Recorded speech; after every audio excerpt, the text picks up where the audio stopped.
Today's podcast is brought to you by Casper.com. Receive $50 towards any mattress purchase at www.caspertrial.com/SIBSB. Until I met my new best friend, all of my boys say I'm tripping. When they call, I'm not answering. They always get my voicemail. Aristotle, are we rolling? We're rolling. Welcome to another. I almost said Alex. Ring to it. Yeah, I know, right? To I it. think we're gonna have to fire Alex. Alex who? Because it's catchier to say Aristotle. This is Sorry I've Been So Busy, the podcast where we talk to busy people about what they're busy with. Sometimes we talk to not very busy people about how they appear busy when they are not actually busy, to fool people into thinking that they are busier than and more popular and more successful than they actually are. Yes. I don't know who we have. I mean, I know who the guest is today, but I don't know which side of the coin he falls on. We're going to find out. Is he busy? Is he not busy? We're going to find out. I know this gentleman very well, but I'm very excited. He remains a mystery to me. His day-to-day existence. Andrew Goldstein at Ange Gold on Twitter, ANGEGOLD. I am Matt Goldich at MATTGOLDICH on Twitter, and we should say we're here in Los Angeles. Woo! We are here for a time recording some episodes just to see some friends of ours. Sorry I've Been So Busy 90210. Yes. There you go. Joey Tata is our guest today. Mm-hmm. Yes. The proprietor of the Peach Pit. The Peach Pit After Dark. I would not put it past you to have booked Joey Tata. I would love if I could have booked Joey Tata. How do you remember that name? It's one of those names you don't forget. It's very catchy. James Eckhouse was the dad. Carol Potter was the mom. Wow. I don't mess around. There we go. This is the podcast where we name cast members of Beverly Hills 90210. Have you seen how many times, average number of viewings of the average 90210 episode for you? I've probably seen, I wouldn't say I've seen every episode multiple times, but I've seen all the main episodes or the hot seasons a few times. Yeah, doesn't surprise me. I can quote a couple episodes. I only watched the first couple seasons of the show, and then I sort of...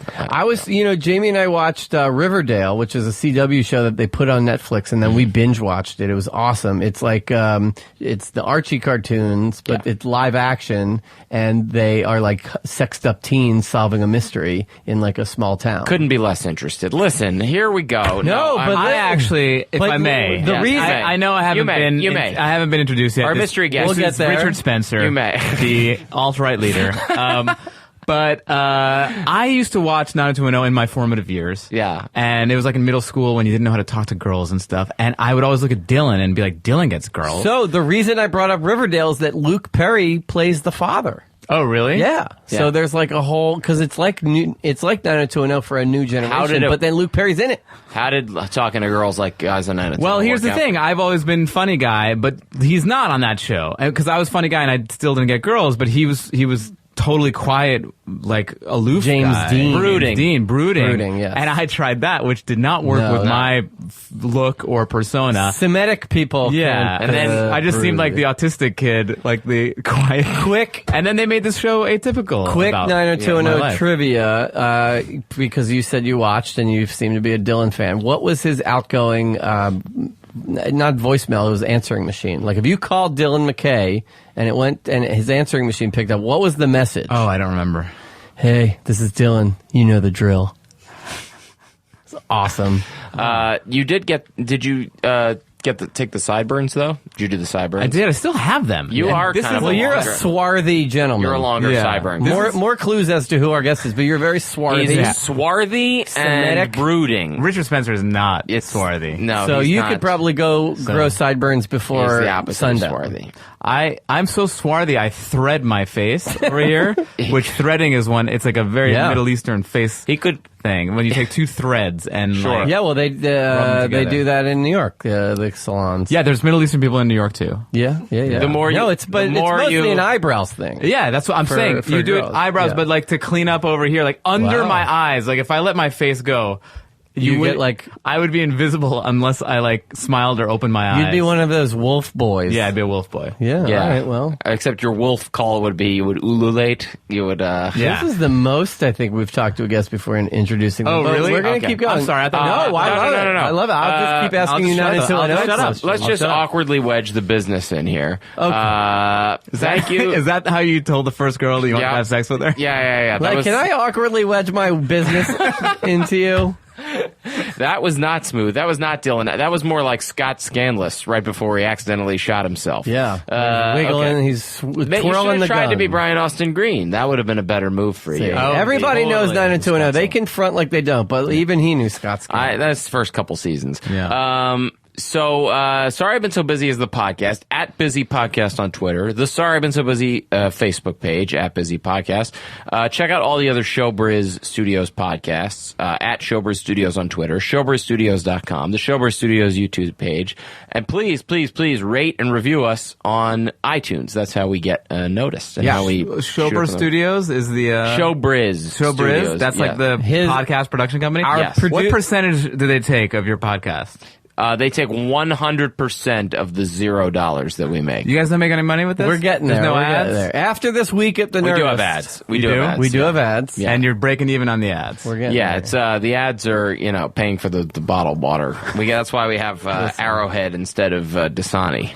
We don't So- listen. We don't do it for the money. Yeah. We do it for the banter and to find out what people are doing with their day. Yeah. We're really into time management. There is an offer code, right? Like SIBSB. We're literally going to after this where we make fun of how we don't have ads. We're going to cut to an ad. The first 100 episodes are just practice. Yes. and then you get into it. Man, that 15-second button messes up all the ads. It fucks with all the ads. Yeah, exactly. Who has ever listened to an ad on a podcast? People who are driving, I guess. You No, don't wanna man, be I like, will 15 second You'll and 15 drive. second while drive. You'll 15 second and drive. I'll 15 second and drive. That's great. Yeah, I'll 15 second and I drive. always too. get into a car accident when the commercials of the podcast Yeah. come on. Casper mattress.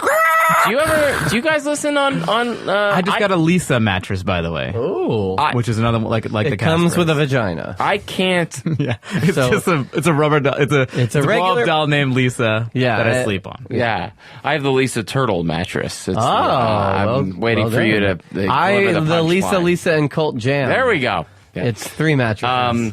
So, Andrew, I understand. Before we get to our guest, you have a pet peeve. a little bit of, wanna bring from up? time to time on this I feel podcast. like we've gotten to our guest. I feel like we've gotten to our We guest. have gotten to the guest, but we haven't. We could skip this, but it's okay. Listen, from time to time on this podcast that makes no money, I sometimes use it to vent a little bit. And a few weeks back, I vented to you about the FaceTime walk and talk. Yes. These people who walk down the street, they're FaceTiming with somebody, and they're not paying attention to where they're going. They're looking at their phone. And I admitted I fully do that. You're a father, it's okay. But like people who are like FaceTiming with their like friends.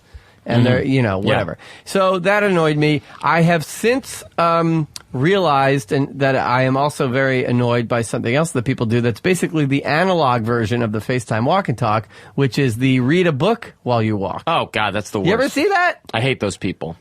First of all, a book, it takes up a lot of hand space to Yes. hold it open, keep your page, and there's no way you can one-eye the page and read and look at where you're going. You're fully both eyes on the page while walking. You're 100% going to walk Put into the book something. down. It's insane. I also How think- much do you love to read that you got to do it while you're walking? No, Yeah, what nerd. are you trying to prove? What a fucking nerd, right? Yeah, what a fucking nerd. Oh my God. I just want to, I've never had the bully Sit impulse. and read like a cool guy. I've never had the bully impulse more than seeing somebody walking while reading a book. I just want to slap it out of their hands. That's bad. Yeah. What about, I hate it when they're reading on the treadmill.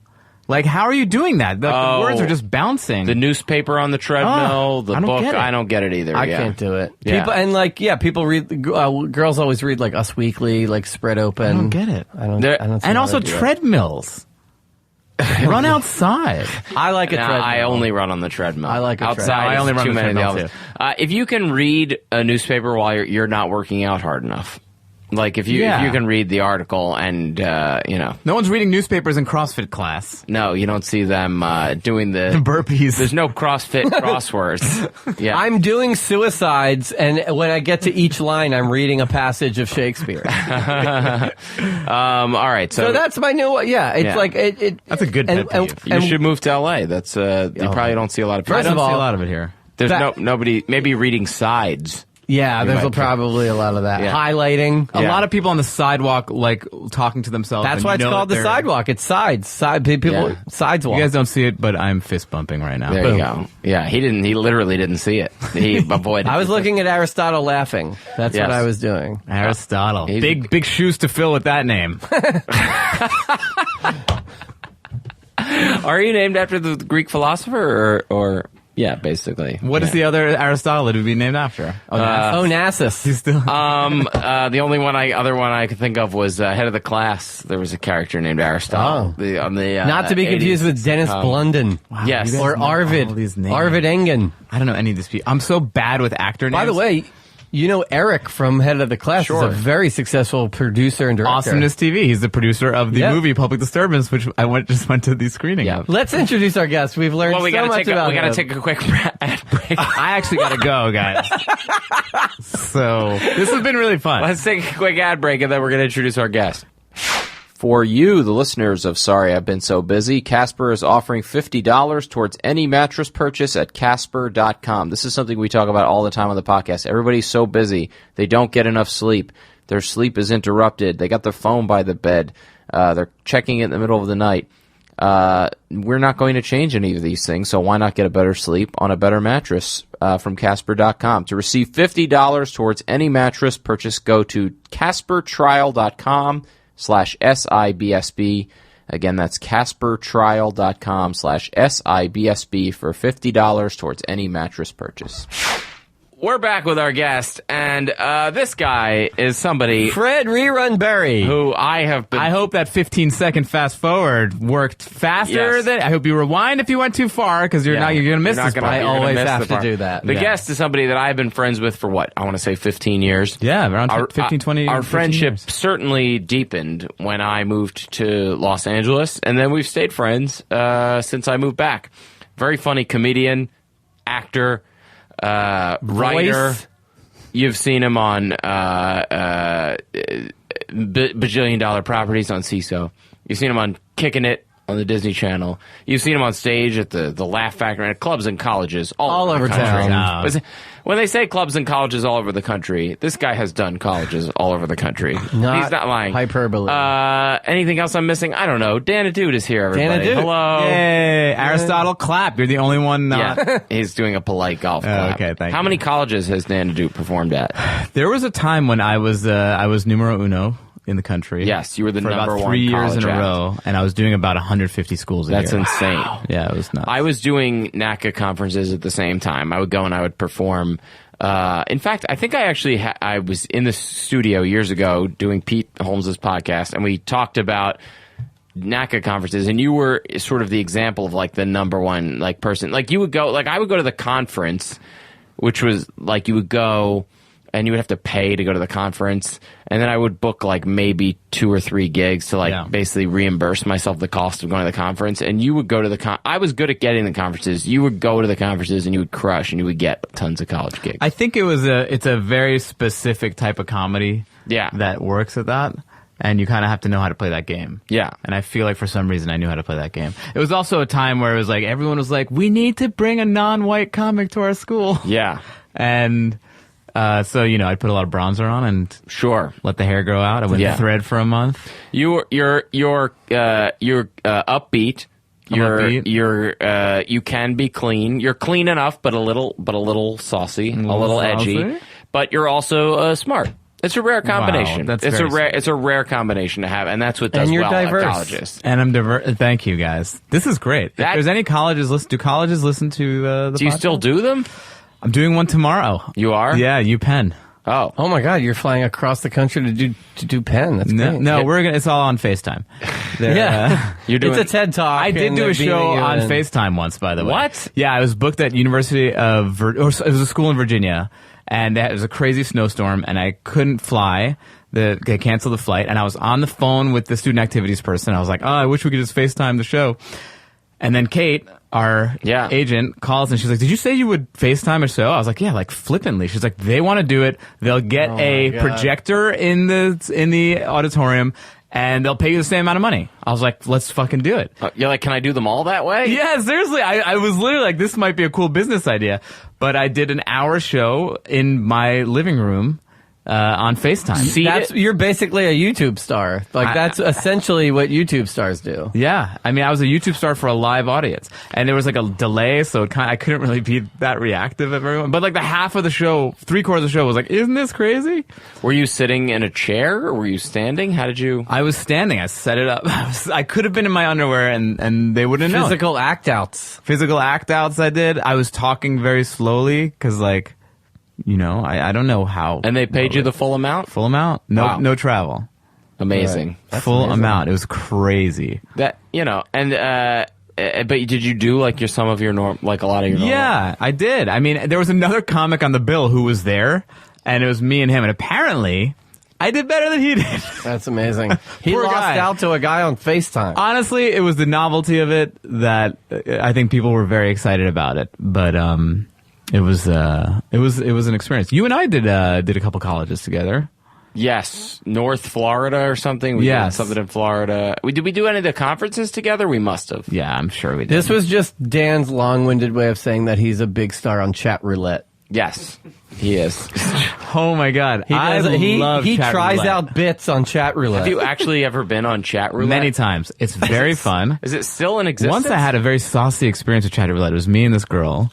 And we were both we were both a little drunk, and we were chat rouletting, and you know, a lot of it is just like these horny kids, but we did it, and then there was like another couple that came on the other side of the chat roulette, and we stopped, and they started to make out, and then we started to make out, and we had this weird like on video for each other. But where does it exist? That's crazy. In my head, because I just made it up. It's not true. No, it was true. No, but I was gonna... It's on iTunes. It's on iTunes, yeah. Just type Dan Ahdoot chat roulette. It's on the dark web. Yeah. This was season 2. They were like, we need to bring in some sexuality. Yeah. With all the colleges, and you are still doing them, so I won't go deep into this, but like... I'm not doing it as much anymore. Have you ever, like, obviously gone out after the show, hung out with the students, maybe hooked up with a student? Dan, never. I don't want to, like, blow up anybody's spot, but to me, that seems like maybe the best part. I mean, perhaps.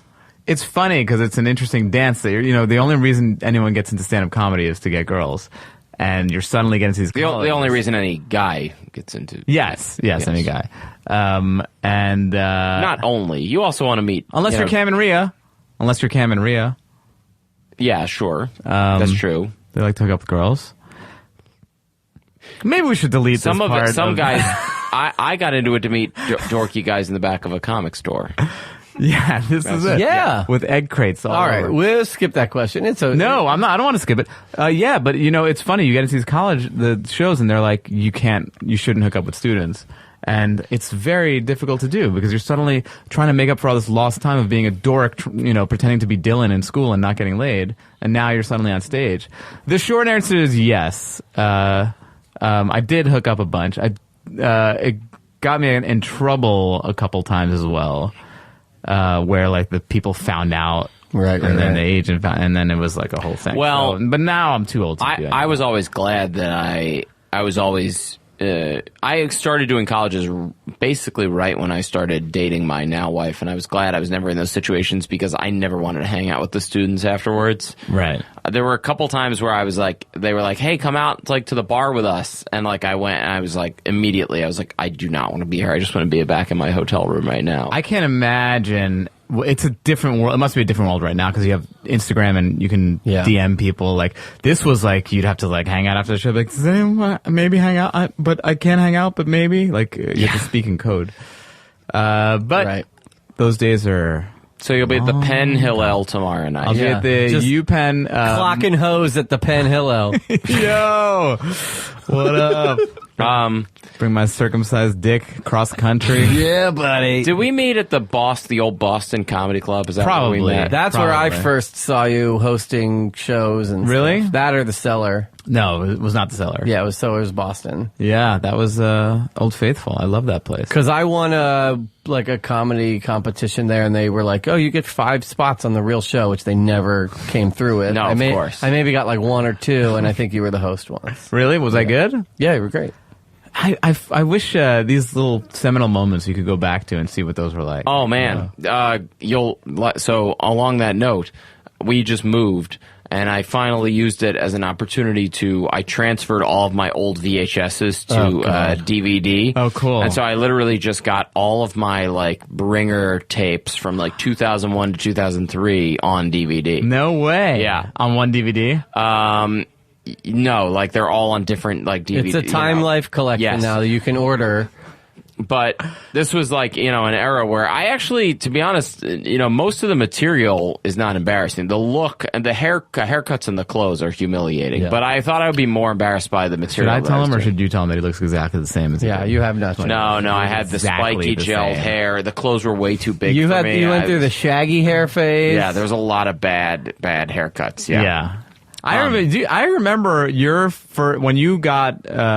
I think you got a gig writing for Letterman, right? Mm-hmm. That was the first oh, Matty Goldich is. I remember I saw you at a party for comics. Remember that old comedy club? Sure, yeah. And that was in the meatpacking district. That was how sometimes we'll have something good going on in our career, and we're like, I'll go to the comic party. Yeah. So that I have something to say when people are like, what have you been up to? Oh, I have an answer. That was a good Matt Goldich moment. I felt good for you that time. Well, you always, look, as a comedian, a performer, there was never any doubt that I was going to be a writer. There was anyone who saw me performing, my stage presence and my persona could tell that I had a long and fruitful career as a non-performer. Yes. Yeah. So I don't agree with that. I think you have a certain je sais quoi. Sure, je sais quoi. Je sais quoi. Yeah. No, I love watching you perform. Do you remember a comedian who used to host? Do you guys remember a comedian named Greg Carey? No. He was this guy, and I don't know if I can leave this in. All right, let's leave it in. He's not listening. Maybe he is, I swear to God, we were interviewing contractors for our new apartment that we just bought and renovated in New York. Which I want to talk about in a second. So this guy, a bunch of people are coming over. This guy comes over, and I go, his name's Greg, and I go, I know that guy. And I know I've seen him before. Afterwards, I say to my wife, I go, I think that guy is a comedian. And I was like, I don't know. And so she asked the person who recommended him. She's like, oh yeah. They were like, oh yeah, I think he is a comedian. And then I was like, God, how do I know that guy? So I got all these tapes transferred. 2 of them, he's the guy introducing me. No way. So the reason I remembered him was not as a comedian, but because more recently than I had done those gigs, I had probably watched those VHS It's funny tapes. because Eddie Brill redid my kitchen. Yeah, he did. Yeah. My plumber is Vic Henley. No, I'm just Williams, and I'm just naming MCs from. Who is that? Who is that guy? That disgusting guy, black dude who would do those jokes about you ever smell a pregnant woman's fart? I have no idea who that is. Oh my God! Actually, I might know who it is, but I'm not. I don't want to embarrass you. Ever smell a pregnant woman's fart? Wait, what do you want to ask me about renovating? Oh no, you got a new place. Are you still in Harlem? Yeah, we moved within the neighborhood. Intra Harlem. Yeah, we intra Harlem dating. No, we bought a place and we renovated. Wow. It. So awesome. I did. When I say we, I mean I did nothing. That's awesome. You picked out some grout. I did. There were 3 times where I went straight from recording our podcast to a grout store to buy grout. Fridays are your free day, and that's when we do the podcast, usually, when we're not in LA. And so that was when you were doing a lot of your errands for the house. The idea was to hope. I did not want to. I had to go to the grout store way too much, but Is that what the store is called? The grout tile store. It's called Grout. Let it all out. Yeah. Grout. It's called Grout. It's called Let It All Out. I can't top this. These are the things I can do with grout. Come on. You just spackling with you. Come on. All right. Aristotle, you asked if there would be music, and I said no, and I apologize. We lied to you. Yeah. So anyway, I go to grout of the closet, and I'm hoping to purchase a small enough amount of grout that I could take the subway home, and not so much because like anything over 25 pounds, it's like I'm not going to carry that on the subway. Yeah, I'll take it in a cab. Yeah. Uber. But we're happy with it. It's beautiful. What have you put your foot down on? Like, no, we are not going to get the separate hot and colds. We want it in one. You know, like, what is your? I do not want a farm sink. I got pretty lucky. My wife has good taste, and I have almost no taste. And cool. So I was very much like. There were a couple times. Oh, that's right. Your wife has amazing taste. She does. I remember your place in L.A. I walked in. I was like, this is amazing. I loved staying at their house in L.A. There were a couple times where she would like send me like a couch and be like, what do you think of this? And I'm very practical. Couch. Let it all out. We are punch drunk. Okay. I would be very practical. I'd be like, it seems like this couch would collect a lot of crumbs, and she'd be like, yeah, you're right. But like in terms of like the look of it or the style, I had very little opinion. Right. I just bought a place as well. You did? Yes. I didn't know this. I did. It's 2 blocks away from here. We can take a walk there if you want. Wow. Really? Literally 2 blocks away. You're living there now? I am living there now. How long have you been there? I've been there for about a week and a half. Oh, wow. A week, actually. And it's a duplex. And I'm trying to furnish a duplex is a 2-family. Yes. It's 2 units. And I'm trying to furnish the other unit so that I can turn it into an Airbnb. And that's my priority right now. So literally I have a mattress in my unit. I have a mattress, I have a chair and a bar. And I've been kind of living like that for a week now. What did you do with all the stuff from your old apartment? Left it. I lost it in the divorce. Oh, right. Yeah. I went through a pretty. I was engaged. Yes. Not anymore. Disengaged. But I didn't want to take any of the stuff. Yeah. Fresh start. There you go. Left it all behind. Nice. But now I'm like fucking hemorrhaging money buying stuff. Yeah. Well, let's somebody give Dan a deal. No. Wait. I know. But the show you were on was about real estate. Or your show that you are on. Oh, yeah, Bajillion Dollar Properties. Yes. So now, obviously it's a satirical show. Yeah. It's a send-up. It's a send-up. It's a send-up of a genre. Yeah. Yeah. But did you gain any real insight into the world of... there was a lot that I didn't know about, like inspections. I didn't know what those really were. Yeah. I would say a lot of these words, like when we were shooting, but I didn't really know. Escrow. I know how escrow works. Yeah. I actually know how it works now. I really didn't know how it worked before. Yeah. And I bought a place in New York. I had my New York place. Right. And you bought it not knowing how any of it worked. No.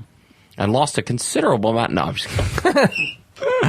No, but it's very exciting. It's like I basically sold my place in New York, and I was like, I need to keep myself busy through the dark times. That's what this podcast is all about. And you're here for the long haul. You've been in LA for a long time, and it's like if you have the means to do it, it's a better financial investment to buy a place. Yes, and it was kind of hard because it's kind of planting my flag here, and I've always had this pipe dream of moving back to New York. But frankly, when I put the Excel spreadsheet of how much money I make in New York and how much money I make in LA, there's no. It's like I don't make money in New York ever. And there aren't that many gigs out there. I mean, you guys somehow. I'm homeless. Gigs. Are you homeless? No. What do you want? What are you doing these days? I'm in between gigs, but I was showrunner of my first series. No way. Yeah. Fantastic. It's on MTV2 called Vidiots. Check it out. It's now running in marathon form, so like 3-4 episode chunks. Who's the host of Vidiots? There's no host. It's comics watching music videos, so there's pairs of comedians. Okay, got it. It's like Human Beavis and Butthead. Okay, cool. But like really, really great, funny comics watching Fantastic. old music videos. You're very good at that stuff. New music videos. You're very good and at old that stuff. Music. Thank you. Appreciate that. That's awesome. We had you on the panel when the Buzz came to LA. Yes. Big Morning Buzz. Yeah. We were on together. You guys were on together. We were on together, and I was just on the phone with Michelle Buteau. She was later second generation Big Morning Buzz. Right. She loves We you. went to that weird. It was a house in the hills, or something. It was a house in the hills. We found out later it was a porno house. Of course, it was. Oh yeah, that was. Those are the ones you find when you're like rent a mansion for a TV shoot. Inevitably, there's a room where there's dildos, drawers full of dildos. Didn't you say something on there that was like, or what? Did one of us? I told somebody to bring up the honey bear story from me and you at camp. That got said. That story got told. Oh, I thought something that somebody said landed with a thud, but it may have, yeah. I don't rember. So was Dan on the panel? I'm sure someone probably died. So Bajillion Dollar Properties. The network folded. Yeah, CISO's dead. But now the show is the season 3 was made. Season 4. Made, edited, ready to go. We're looking for a buyer, which is the reason I'm here, guys. We are going to hold an auction. So the Showbiz could buy it. Showbiz, buy our show. It's so great. It's so funny. Great cast. Great cast. And, unfortunately, for everyone's being plucked away. Everyone's getting great gigs right now. Sure. Yeah. When does this air? A couple weeks. Oh, okay. Well, Mandel Mon is she's on a CBS show that's coming up. Me, Myself, and I. Oh, with Bobby Moynihan. And then Tim Baltz is going to be. Actually, I think this is public knowledge. He's going to be on the Jordan Klepper show. Oh yeah. Yeah. Oh, we just read his name because you just read me the correspondence. Yeah. We were talking about that. Ryan Gall's on that FX show with Tracy Morgan. I feel like wardrobe was fun. I loved it because I love wearing suits. Yeah, and with pocket squares and stuff. Because those guys in the real show in $1 Million Properties or whatever it's called, $1 Million those dudes are dressed, almost like NBA draft night. Yeah, it's awesome at all times. It's awesome. And 2 of the suits were my own suits. And they were like, I was like, guys, I feel, because like you might ruin your clothes because you're like on the floor, you're doing this and that. And I was like, I don't want to wear my suits anymore. They were like, you know what? You can take 2 of your suits if you let us wear your suits. We can use them. You can take 2 of the suits from the show if you replace them with 2. Or like no, like I can keep them if I use mine for shooting. That's great, and it's all like tailored to a team. I'm sure. I got like a Paul Smith suit, a Hugo Boss suit. Wow. It's awesome. Did you base your character on like Persian people that you knew? Yeah, look, my character is not. It's not that far from like my shady side, right? You know what I mean? Yeah. I think every Persian has a shady side, and I just kind of tap into it. Was Perj for the course? That's next to Graz or Us.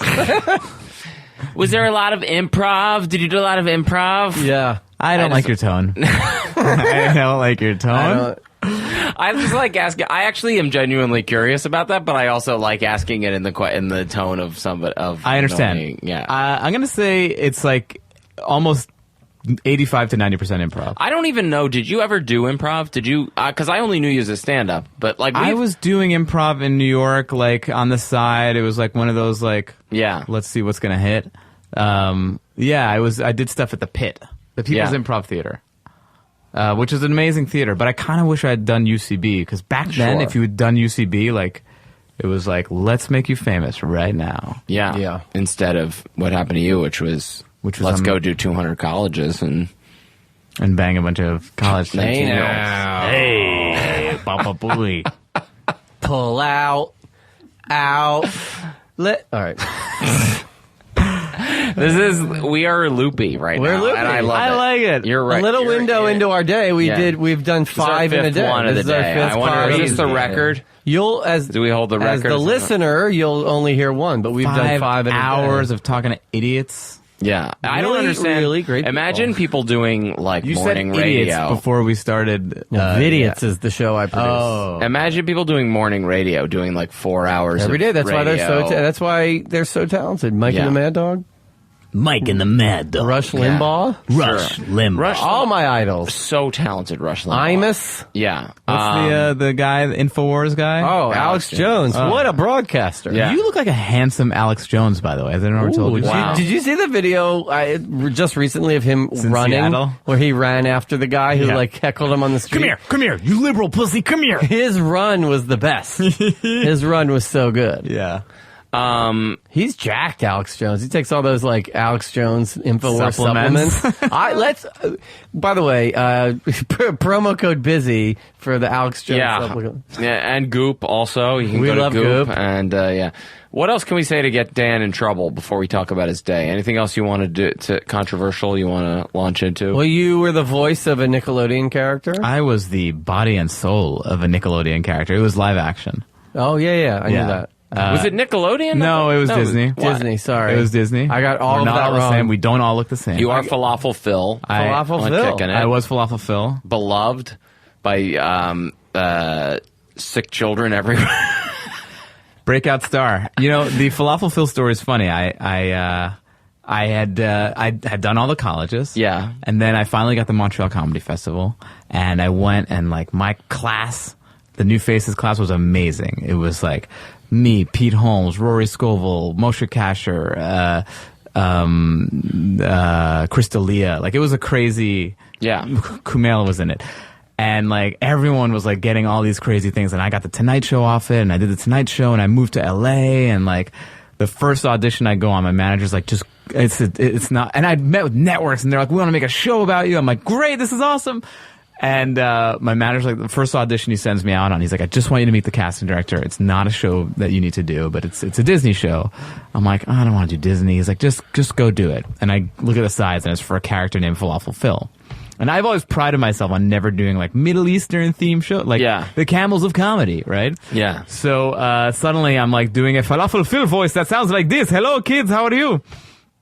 And I book it. And it's supposed to be one episode, and they love it. And then it becomes, like, recurring, and they love it more.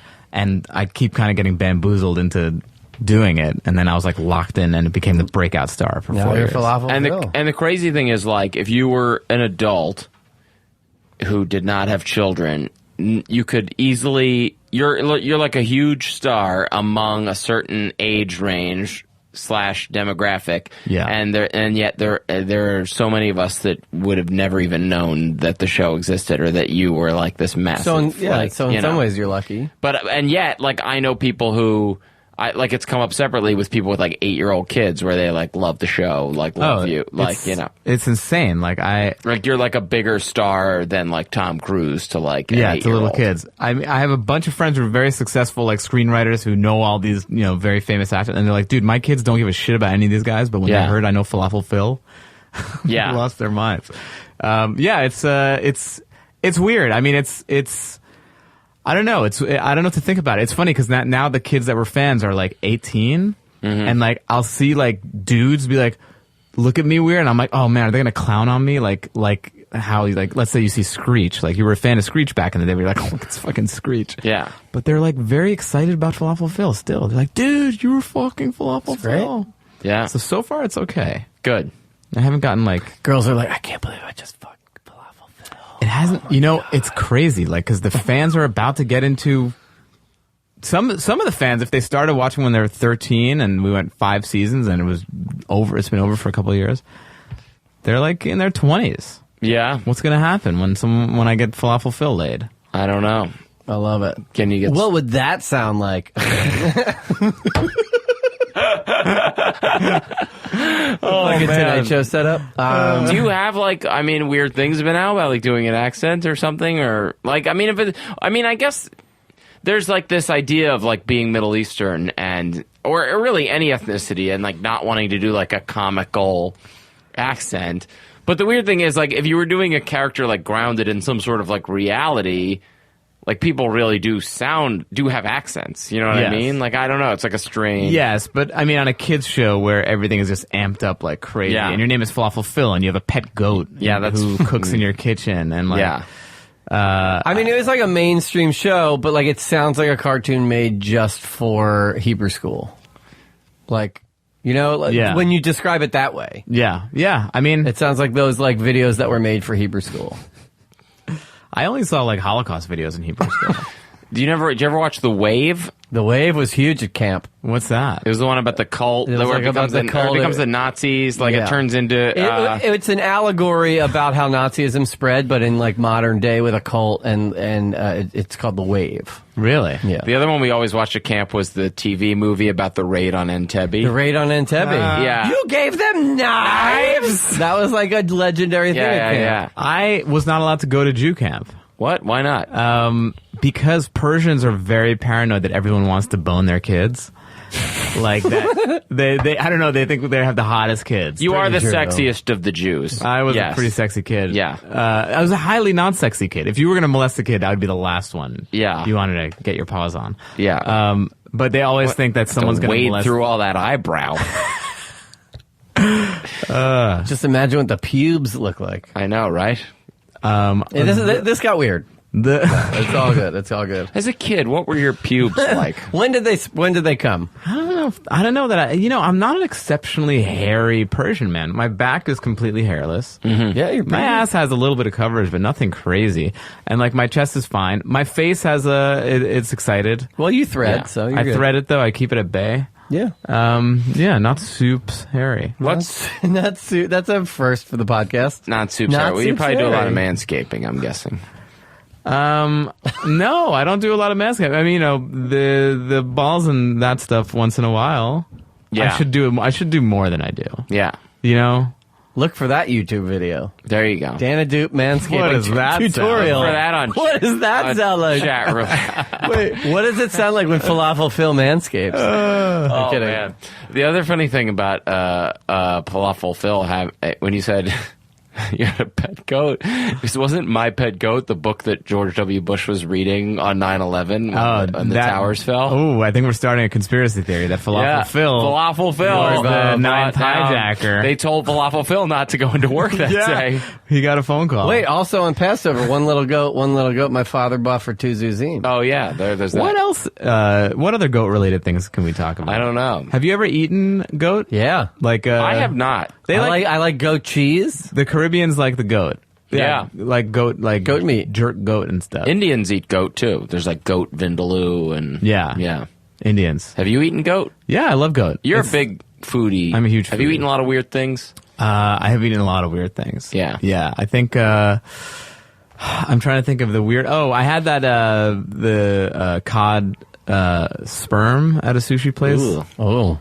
Which was delicious. You would be so mad. I remember this. We were at like a college gig or a NACA conference or something, and you got so mad at me because you always wanted to try the most interesting restaurants in every town, and I always wanted to eat at like the most boring sports bar where I was like, I know exactly what the chicken sandwich I can get is gonna potato taste. skins and be completely fine. Yeah. These But you were a very boring Ashkenazis. You were a man. very adventurous eater. Yeah. Yeah, I mean, I also think when you're on the road, it's like you need something to keep yourself. I would like go to like farms and stuff and like. Wow. That's the one thing the Dan Ahdoot food show is something that eventually needs to happen. Something food related. Totally. Back in the day when we were like pitching around a food show, we always thought of Oh, that's nice. Dan Ahdoot. I still have a food show idea that I think would be amazing. Yeah, we'll talk about it off the air. Yeah, let's do it. I want to offline. I also still got to get invited to your family for Persian food. Oh yeah, Persian food is delicious. I love tahdig. Oh man. Tahdig is it's what the anytime white people like Persian food, it's usually the tahdig. It's very it goes across racial. Yeah. And the green beef stew that I can never remember that it's like gorbi Gormeh-sabzi. that I always have to Google how it's spelled before I text you. But can you save me some gormehs up? But the tahdig is a crispy rice that forms on the bottom. It's the best of the and it's better than that Korean crispy rice that's like on the bottom of their bowls. Yep. That never forms right. It doesn't. You never get as much crispy as you want. It's not basmati rice. It doesn't work as well, and it's also not enough oil. You need a lot of oil down there. Is cooking the tagine? Take that, Kim Jong-un. Yeah. You make food in the tagine?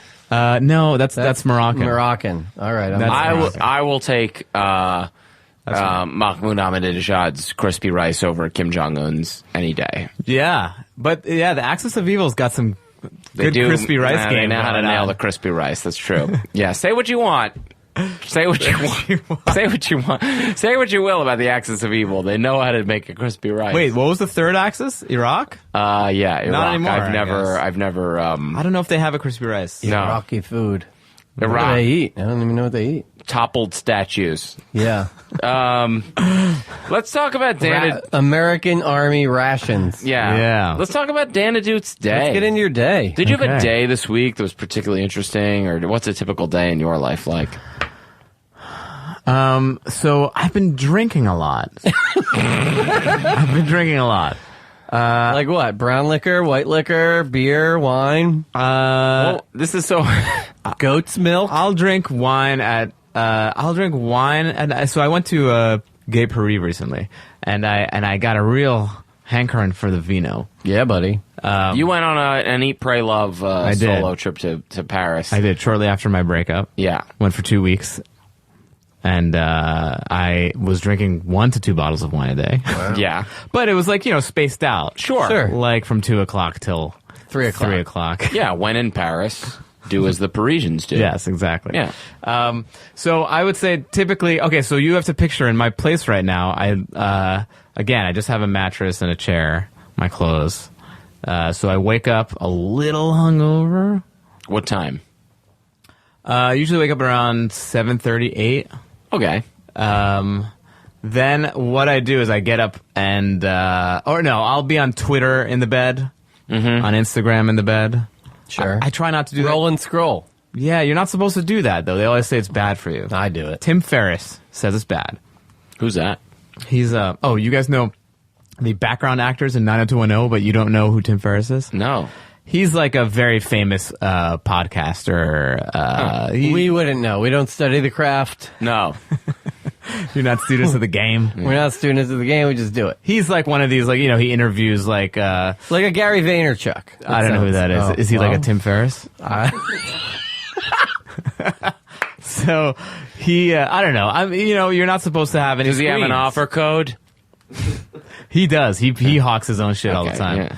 But You're not supposed to have screens in the bedroom. You're not supposed to screens in the bedroom. Fuck these people and their judgment. I can't handle seriously. It. Yeah. So I usually wake up, I go straight to the Nespresso machine. I'm a huge Nespresso addict.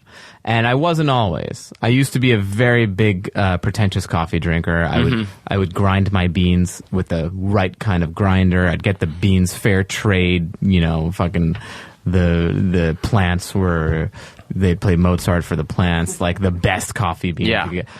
And my mom turned me on to Nespresso, and I can't get enough. Yeah. I love Nespresso. Great commercials. George Clooney's involved.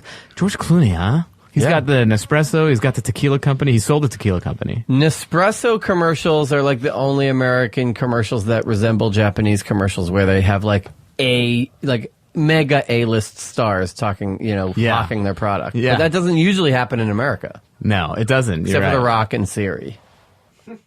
The Rock does a Siri commercial? He does Siri ads now. Oh, really? Yeah. The What's in Your Wallet, those have What's in Your Wallet. They've had some... Are you not allowed to say Capital One on this podcast? No. You called it the What's in Your Wallet. I couldn't think of the card. But they've had some big stars. Yeah. Yeah. Yeah, it's cool now. Now that everyone's doing digital stuff and they're not making enough money. So you have an espresso machine. I have an espresso. A lot of upkeep. You got to buy the pods. I get the pods. Foamer. Frother. Ooh. Sorry to correct you. Yeah, no problem. It is a frother. Okay. I usually froth some shit up. The Frommer's Guide? Yeah, I read my Frommer's Guide. And my Frother's Guide? Then I'll make my breakfast. What does that consist of? Something this morning... fancy as fuck? It was Siggy's yogurt. You know that stuff? Yeah, it's like spackle. Yeah. I'm leaving tomorrow, so I wanted to eat a lot of my perishables. Had some yogurt. Like pre-Passover. Had some, yeah. Get rid of the hummus. Get rid of the hummus? Chametz. Chametz. Yeah, you can't have hummus in your apartment before Passover. So, if you smear the hummus on your door, then your firstborn won't die. You. Yeah.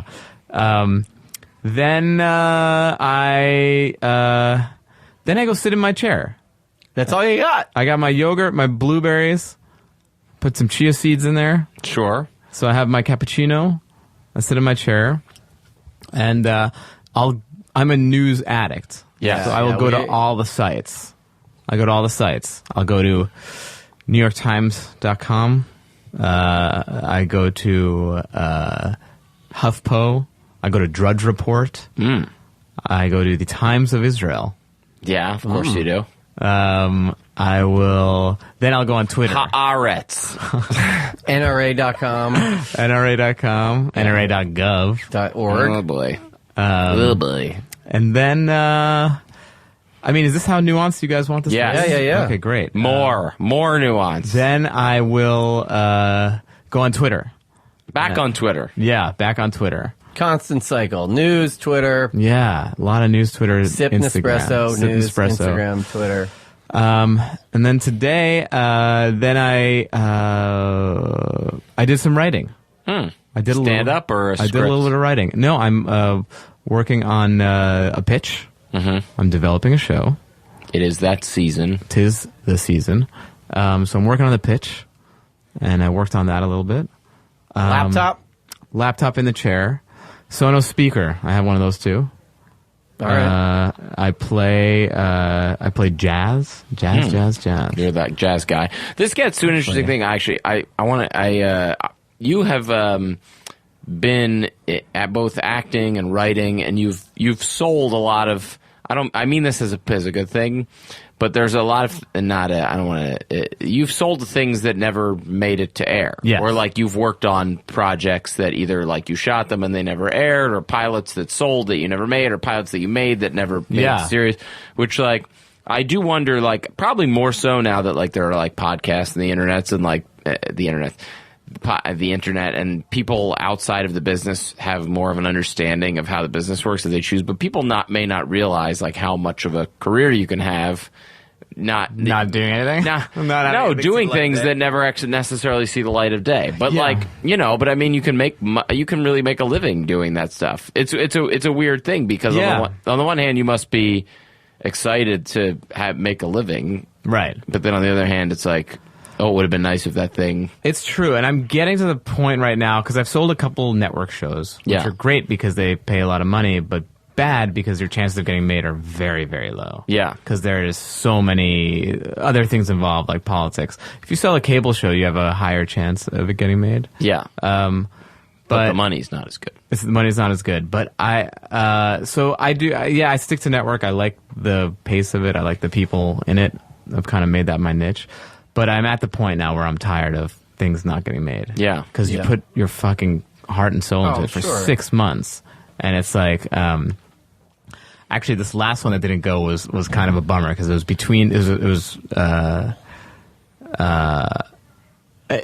CBS. Mm-hmm. And I was like, it was about my engagement. And my engagement fell apart. And I moved out. I was living on my friend's couch. And I was like, I made it really far with this show, though, and I was like, man, silver line, like at least something. Give me something. Something good will come out of it. And I get a call from an 818 number, unknown number, and I pick it up, and it's like, hi, Dan, this is Glenn Geller from CBS, president of CBS. And I was like, oh my God, it's happening. And he goes, I'm sure your reps already told you we're not moving forward with the show, but we really love you here. And I was like, and I got off the phone and I'm like, all my belongings are in one bag. I'm on this friend's couch. I just started laughing. I was like, man, it's like, it literally could not get much worse than what it is right now. But it would have been weird to have the show be about the engagement and then not have the engagement. But fuck that. I would have been down. Yeah. The writers could have come up with engagement-related bits. Exactly. Now, what happens to all of these projects that don't get made? You know, Did it ever revert back to you? Yeah, you can go and try to sell it to other networks, but the issue is it has like a stank on it. And then these networks are like, oh, they passed on it? It's like, oh, he didn't want to fuck them? Well, I don't want to fuck them either. Got it. Which is so crazy because there's so many amazing projects out there that just don't see the light of day. And it's just because one executive said no to it. Mm-hmm. I'm sure there's stories of when it's one person said no and then it's sold somewhere else and it's like, Seinfeld or something. But... well, the good news is you're only getting better looking. Oh, that's very sweet. So, So you're in your chair, you're doing some writing. I was in my chair, I'm doing some writing. What else happens in your day? Jazz is playing. Jazz is on. The jazz is on. Are you dressed? At this point, I am. Oh, so I was supposed to. When do clothes come on? When are clothes put on? At this point, I'm wearing sweatpants shorts. Got it. They're like shorts that are sweatpants. Mm-hmm. A t-shirt. It's like a shirt that's like a tee. And Klan hood. Yeah, it's a hood that you wear when you're a member of the Klan. Yeah. I'm wearing those Adidas frat boy sandals. Of course you are. Shower shoes. Yeah. And I'm writing a little, and then my friend called me. Oh no, I was supposed to meet this girl Stephanie for a coffee. She was going to come over. She's a girl that I knew from back in the day. I met her when we were auditioning for an MTV show called I Just Want My Pants Back. Mm-hmm. We met in the waiting room. We kind of hit it off. Cutesy actress from New York. Sure. And we ended up going out that night, and we got drunk, went back to my place, made out, and she peed on my mattress. Wow. I woke up with pee on my mattress. But then we, And that spawned a really loving friendship.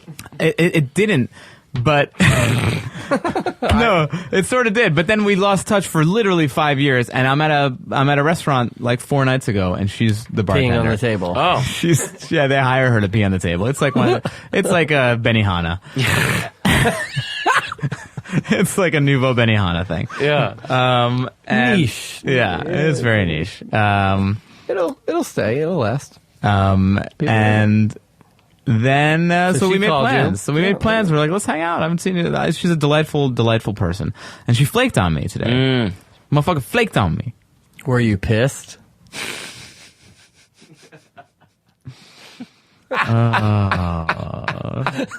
That is good. That is rich. Set him up. That is rich. It's like your whole day just flushed down the toilet. Yeah, I was bummed. And then I called her later, and I was like, hey, Flaky McGee. She's like, hey, I ended up going to my friend's restaurant for lunch. Can you hang out later? I was like, no, but my whole morning, and I'm traveling tomorrow, and I had all this stuff to do, and my whole morning was fucked. She's like, haha, okay, we'll hang out later. And I was about to be like, apologize. Yeah. Give me an apology. And she didn't say I'm sorry. You're in a bad place with this girl. Yeah. That I feel like... I am. No, you can't fucking cut in with your urine pun and then not...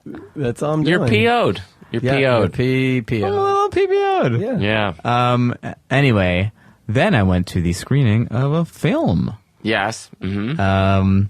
It was a movie that I wrote for these YouTube stars. They're called the Janoskians. Cool. It was at Lionsgate.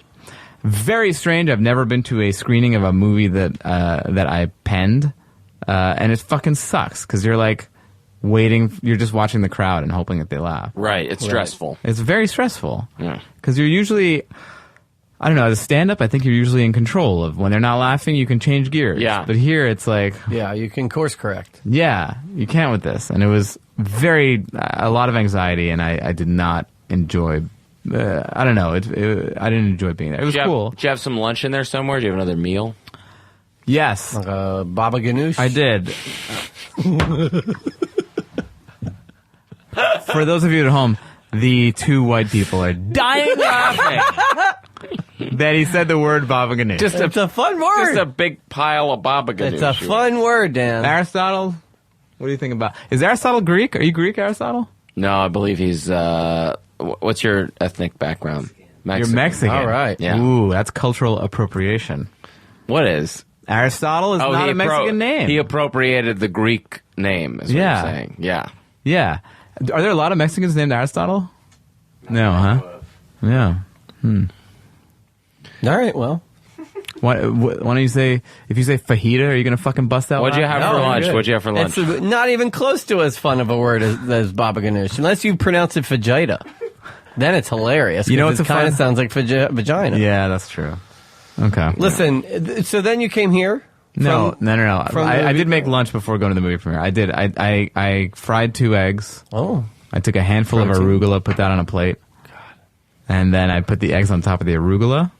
And I took a half a pita. And I kind of and I took anchovies. I had anchovies. I had these anchovies in oil. They're delicious. I feel like your refrigerator is fascinating. It's awesome. Like what's in there? So I would make a little sandwich. I'd take a piece of pita, put the arugula, some egg, little anchovy on top, a white anchovy. It was delicious. Good for you. Fuck you. No, that sounds good. You're good in the kitchen. You're kind of a. You used to work in a restaurant. I'm a lady in the streets, but a freak in the kitchen. Yeah. Matt always told me you. I did. I interned at the Spotted Pig in New York. So it's so interesting. My wife. It's a very meaningful restaurant to us. Oh, really? We kind of had our first. It went from being like a business professional relationship to like kind of leading to Bone Town. No. They're saving themselves for the second year. It was of our marriage. kiss-anniversary. Andrew's child's name is Bone Town. That is why. But we go every year to celebrate. Oh, really? That was sort of where we. That's so nice. Transitioned. You like to eat a lot of blue cheese and then make out. I love that burger. That's my number one burger. Really? Yeah, that's my. It's a very Spartan burger. It's just a burger and Roquefort cheese and blue cheese and that great bun. Yeah, they get from Black Cat Bakery. It's unbelievable. I like April Bloom. Do they have the bacon wrapped prunes there? They do. I love and those. they have the nudie, the GNUID. Yeah. Nudie pasta. By the way, April great deviled eggs. Amazing deviled eggs. And honestly, working in that kitchen made me appreciate why you spend more money at nicer restaurants. Because the truth is, everyone working behind there is a professional like cook or chef who wants to move. Like they all have OCD. Everything is clean as shit, and like they lose their mind if there's like a little piece of chive somewhere. Yeah. They take it so seriously, and I don't know. I mean, pay a couple extra bucks, and you know that your stuff is going to be like they would throw out stuff that was on the verge of being bad. The superlative that I give the Spotted Pig is if for some reason I had to leave New York and never return, that's the restaurant I go to that night before I have to leave New York. That's always the restaurant I go to when I land in New York. It's the first place I go. Yeah. Yeah, it's really something. She's opening a restaurant in L.A. I know. Which is very exciting. Pretty quintessential. So what are your evenings like? What's your evening like tonight? What do you got planned? Tonight I'm going to a birthday party of one of the cast members of Bajillion Dollar Properties. Cool. Normally I go to this place. There's this place called Marvin. This restaurant. I had dinner there last night. You just ate there. Are you serious? Yeah. You know, it's so funny. You're our fifth of five, so the first four have come in, and Matt has asked each of them. I went to this place, Marvin, and everybody's like, I haven't heard of it. And I go there. You are 3 nights a week for dinner. Just sit at the bar usually, shoot the shit. Like I know all the people who work. It's my cheers a little bit. Yeah. How'd you like it? It's good. What'd you eat? Pork chop. Oh, I've never had the pork chop. Very good. I'm not a big pork chop fan. They usually turn out very dry. I am super into a pork chop. Really? Yeah, I had the couple of salads, the arugula salad, the burrata, pork chop, Brussels sprouts, and then the bean thing that was good. Have you ever had the pork chop at Vinegar Hill House in Brooklyn? No. That's the best pork chop in the world. Go there like when you... I will. Please. Okay. Have you? Not Andrew? the pork chop. No? Yeah. Ice cream was very good, too. Ice cream? Where? At Marvin? Yeah. Oh, I've never had the ice cream there. Yeah. And then, that's like my first date spot. There you go. Yeah. You take how many times? Tinder? A lot of Tinder? Yeah. Are you swiping? I don't do that well on the swiping. I don't know why. I don't register well. How are you meeting the ladies? Setups, live in person. Podcasts. Podcast puss. Get some of that pod puss. PP. The pod bus is huge. Believe me, we're living proof. Oh, I bet. Doing a lot of sets at night? I'm doing, I'll probably get up like 4 times a week. Yeah. Where? Mostly at the Laugh Factory. It's right down the block from me. It's a good place. It's a good place. It's not an altar room. I'm sorry. No. Matt only likes to perform in places that have like Hunter Thompson like readings right before he goes on stage. I'm pretty adamant about this. I only like to perform in places that will book me. And those are the only places that will book me. So that's pretty much where I'm at. Very hard. I've never gotten in at any clubs anywhere. I don't get it. I just never got in at any club. You're lucky. How was your special, by the way? The album went well. It's coming out soon. Oh, awesome. Yeah. I love the title. October 6th. Yeah. Wow, fantastic. I've seen the artwork. Really? Yeah. Is it good? It's real Jewy. Yeah, I bet. No, it's great. It's great.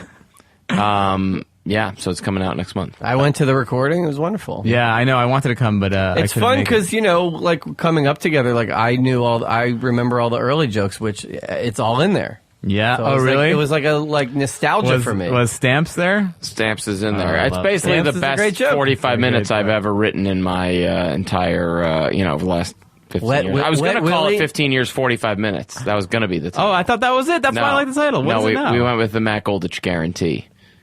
Because it's the punchline to one of the jokes, and it sounds catchy. Yeah. Oh, bummer. I liked. Well, sorry. 1545. It would have been like 25 or 64 by Chicago. Yeah. It would have been very prog rockian if you did it. Yeah. Too much so. Cool. So, and then what time you go to bed? I usually go to bed around 1, yeah. 12:30, 1 o'clock. More news. You're back on your phone, reading before you go to bed. Catching the early East Coast headlines. I guess so, man. It's funny. I wish I wasn't such a fucking news addict. I tried. I took a break for a while, and I seriously felt like a drug addict. Like I'd reach for my phone, and but I don't know. I think I am, because of it. I am woke. You're very woke. I am woke. Woke is a good thing or a bad thing? It's good. I think you need to be woke. Really? Yeah, I don't want to be unwoke. Can you ask me a question that a woke person would know the answer to? Like a woke quiz? Wow. We're clearly the wrong people. How about we do a show for MTV2? Yo, you woke? Yeah. We're clearly the wrong people for this. Aristotle will probably be better. How about it's a food show, but also about being woke and yolks. Yeah, and we'll figure out what that looks like, but we have a title. You're making eggs, but you're also talking about Black Lives Matter. Yeah. And while you do it, like, you'll do like Black Chives Matter. This is a dish called Black Chives Matter. Black Chives Matter. And, as you're cooking it, you make fun of black people. That's not woke. Wait, we were on the same page. You support them. We were all on the same page. Unwoke. Black Chives Matter sounds like a really fun, weird, boutique ice cream flavor. Yeah, like at Oddfellows where they name the ice cream. You've outed yourself as unwoke. Oh man, I thought we were all on the same page. You're pretty woke. Black Chives Matter, and you make fun of the black people. You make the Black Chives Matter, you make fun of the black people. That's what woke people do. Yeah, yeah. Dude, this is. Wait, what do we do? We got to do the blow off. Oh, the blow off. How do you blow people off? You blow somebody You obviously off, got very upset lately? that Stephanie urinated on your mattress and then blew you off for coffee. Do you ever do that? Do you ever pee on Poppy's someone's furniture very and then, sloppy. How do I blow up? How do you get out of doing things? Is there a time recently? You commit to something. Yeah. Then you got to get out of it. Has that happened recently? Oh, you know what I do a lot of? Yeah, bring it. Dude, my friend just broke up with his girlfriend and I have to go hang out with her. Oh, so you put a story out there that could come back to haunt you where they're like, hey, what happened with your friend? Yeah, and I'm like, what do you mean? He's fine. Oh, Terry? Yeah, This is very refreshing because every time Matt wants to hang out, my friends... Almost everyone today said that they're honest with people. And they use their kids. Well, and we've also had a lot of people recently say, look, I've just found that honesty works. I don't buy it. And fuck that. What are you going to say? Like, I just don't want to hang out with you. I'd rather be alone at home. And so you've told people you can't hang out because your friend just broke up with their girlfriend and you have to hang out with them. And then what are you actually doing? I'm usually hanging out with a different friend. Right. Yeah. That's where you have to be careful of social media because if you forget and you post and they're like, wait, you were out with who? You know, I got screwed on something like this. I had when I was, back in the day when I was dating, I'm back in now and I'm actually starting to do it again. Ladies. But I would tell girls, like, I'd say, let's meet at 8:00. And then, but just so you know, at Marvin, I have a show at 9:45. But we'll hang out, and then if the date's going well, I'll be like, I don't really have a show. I just say that in case it's bad, and then it's like a fun thing. Yeah. But I did it once on a date. I earned a second hour of the date. Exactly. Yeah. I did it once in New York, and I was at the Spotted Pig on a date with this girl, and it was not a good date, and I was like, I have to go to my show now, and so I left. And I went to my apartment for a little bit, and then an hour later, I went and met a friend at the Corner Bistro. And we're sitting there, and she walks in with like 3 of her friends. She's like, "Dan, what are you doing here? I thought you had a show." Like, yeah, finished. I was like, my friend just broke up with his girlfriend. I have to cancel. My buddy in college he told us the story. He got out of going to a wedding by saying that his sister was involved in a domestic dispute. And we just thought that was the funniest thing. We bring it up all the time. Was involved in a domestic. Yeah, like I was like, that's too many layers of a lie. There's like a lot of follow up that comes with saying that your sister was in a domestic. Yeah. Well, you can you could say, I really don't want to talk about it, and then domestic dispute can be so broad. It's just the most like funny, specific. That's so funny thing to say. One time, many years ago, my wife, before we were married, we were on vacation. We get it. You're married. Yes. We're on vacation. Sorry, rub it in. We were on vacation in Mexico, and we were at this resort where, it was like a winery, where at breakfast you like sit at a table with like randos, like other people on. So we were sitting with these people, and they were like, we lived in New York. They were like, oh, we live in New York, and I asked the guy, what do you do? And he says, I'm a machinist. I was like, what? You're a machinist? Like, that's a weird thing. And then. No. Was it Christian Bale? Later in the day. I don't remember actually if it was dinner and then breakfast or breakfast and then dinner, but the first meal, this guy told us he's a machinist. And it was like him and his wife and then one of their siblings and that sibling's wife. So it was like, so then later we run into just the other couple. And we were like, yeah, what was up with that guy saying he's a machinist? And they were like, well, he doesn't tell people, but he's an FBI agent. And I was like, he's got to come up with a better lie than machinist, because it was so it was so sketchy. My cover is impenetrable. I was like, if you just it doesn't raise any red flags. If you just say like accountant, it's the most boring thing ever. I'm not going to ask any more questions. Yeah. If you just say consultant, like machinist, I was like, I'm so. Yeah, so very strange. What an awful FBI weird agent. cover. We should have a machinist on the show. We should find out what they do. Did you find out what it is? What a machinist is? It's somebody who operates machines, I guess, but very strange. I was like, there's no machinists in New York City. There's none of those jobs exist. Yeah. That's why Trump got elected. You know what we're doing right now? We're raging against the machinists. We are. There we go. That is so good. I'm happy with that. I won him over. Yeah. I won him over. Dan Ahdoot, what do you want to promote? Where can people find you? What do you want to mention? I really want to promote Bajillion Dollar Properties. Yeah. It's really a great show. The cast is amazing. Paul F. Tompkins is leading the crew.